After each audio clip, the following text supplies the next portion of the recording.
Okay, so May Day was mentioned just now, so reflections on May 2nd, 2026.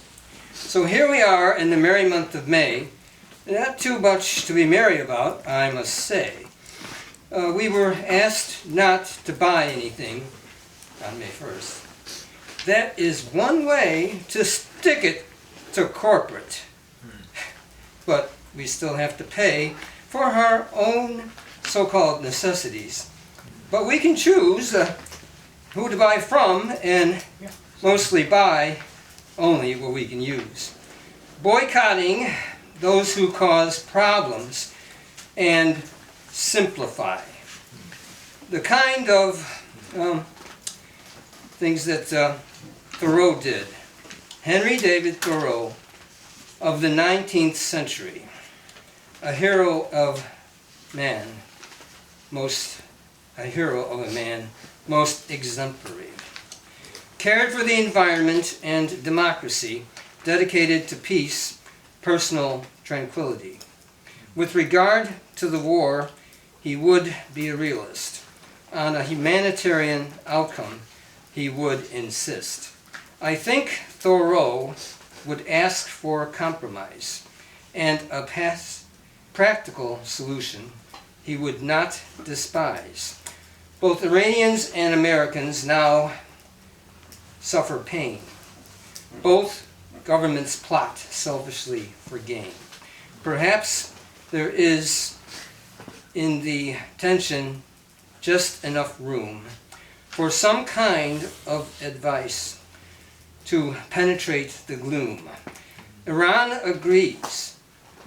UN and Russian observation of the uranium craters in each nuclear installation.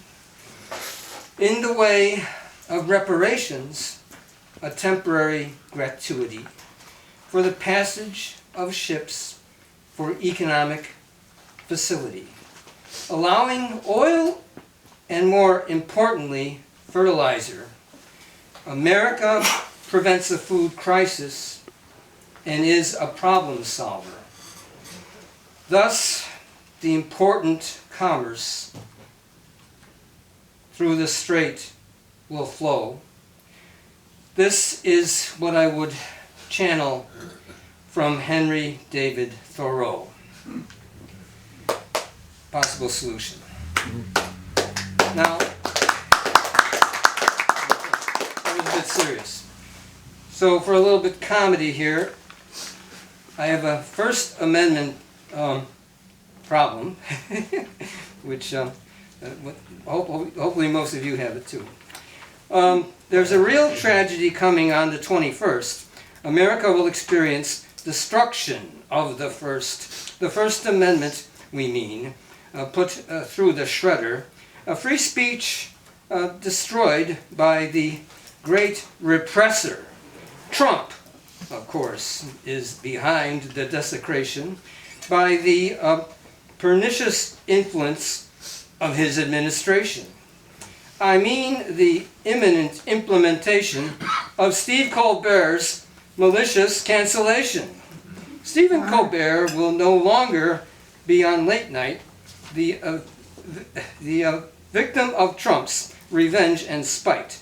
CBS wants to please the dictator's whim, being upset having such a thin skin.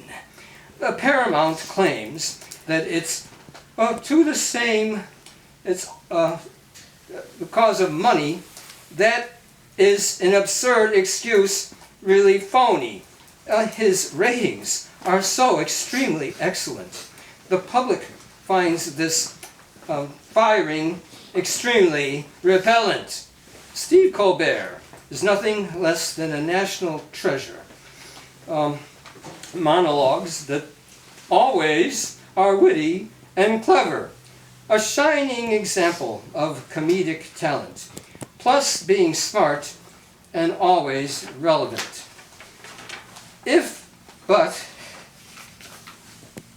a little of my comedy. But if the decision is not to be reversed, I beg to present myself, sometimes well-rehearsed, not tonight obviously, sometimes well-rehearsed. I'm ready to throw my hat in the rink. America could do worse, don't you think? I've certainly got some talent for comedy, and I'm a defender of democracy. I think I could be Colbert's replacement. I could defend the First Amendment. I've got a good lawyer, too. You know I can quip on current events good. And for a Trump impression, I do better than he could. Hey, this big red button here is so inviting.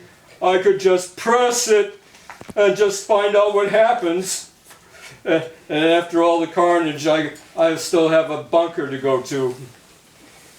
So America, send your pleadings to David Ellison. Tell them D.H. Robinson is one son of a gun.